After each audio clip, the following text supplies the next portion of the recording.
కొరమైన చేపల పులుసు ఎప్పుడు తినలేదు, కానీ చేపల ఫ్రై మాత్రం తిన్నాను. నేనే చేసుకున్నాను అది కూడా. కాస్త ఆలోచిస్తాము, ఎందుకంటే అవి ప్రైస్ ఎక్కువ ఉంటాయనేసి నేను ఎప్పుడు ఆలోచించేదాన్ని. కాకపోతే ఈసారి మా ఆయన ధైర్యం చెప్పడంతో తీసుకొచ్చుకున్నాను.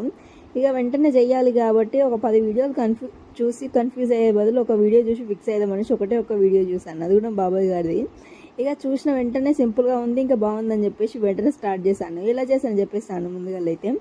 ఇక 1.5 స్పూను కారం, అలానే ఉప్పు తీసుకున్నాను. అందులోకి కాస్తంత పసుపు, అలానే అప్పుడే దంచి పెట్టుకున్న ధనియాలు మిరియాల పొడి అనమాట, అది కూడా 1.5 స్పూన్ వేసుకున్నాను. అందులోకి 1.5 స్పూన్ అల్లం పేస్ట్ కూడా వేసేసుకున్నాను.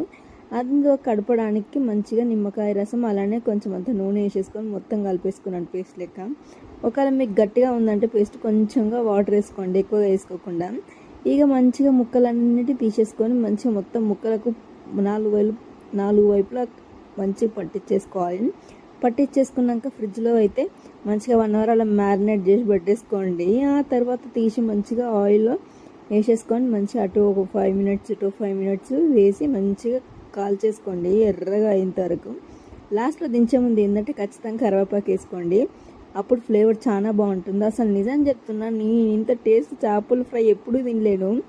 ఒక్కసారి కూర్చొని తినడం స్టార్ట్ చేస్తే ఒక 4-5 పీసెస్ తినుంటాను. Okay, subscribe.